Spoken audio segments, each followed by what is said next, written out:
আসসালামু আলাইকুম বন্ধুরা, আজ আমরা শুনব পিঁপড়ে আর ঘুঘু পাখির গল্প। ব্রাহ্মণবাড়িয়া থেকে জুনাইদ ভাইয়ের অনুরোধে পিঁপড়ে আর ঘুঘু পাখির ভিডিও বানিয়ে দিলাম। আশা করি সবাই উপভোগ করবেন। চলুন শুরু করা যাক।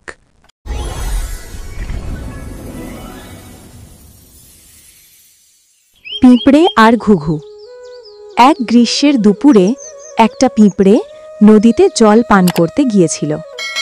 একটা ঘাসের পাতা বেয়ে সে প্রায় জলের কাছে পৌঁছে গেল। হঠাৎ পা পিছলে সে নদীর জলে পড়ে হাবুডুবু খেতে লাগল। একটা ঘুঘু পাখি ডুবন্ত পিঁপড়েটাকে দেখতে পেয়েছিল। পিঁপড়ের বিপদ দেখে তার দয়া হলো। সে তখনই একটা শুকনো পাতা এনে পিঁপড়েটার কাছে ফেলল।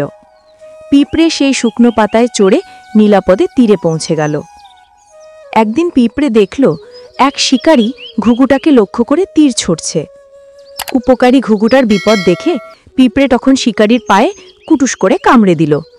পিঁপড়ের কামড় খেয়ে শিকারীর হাত কেঁপে গেল, তাই তীর লাগলো না ঘুঘুর গায়ে। এই সুযোগে ঘুঘু ফুরুত করে উড়ে গেল। ঘুঘু নিচে নেমেই পিঁপড়েকে ধন্যবাদ দিল। পিঁপড়েও হাসল, কারণ তারা একে অপরের পাশে দাঁড়িয়েছিল। কেউ নিজের উপকার করলে অন্যের উপকার করতে হয়। বন্ধুরা, তোমরা কি বুঝলে কমেন্ট করে জানিয়ে দিও। ছোট্ট বন্ধুরা, তোমাদের কোন গল্পটি ভালো লাগে অবশ্যই কমেন্ট করে জানাবে।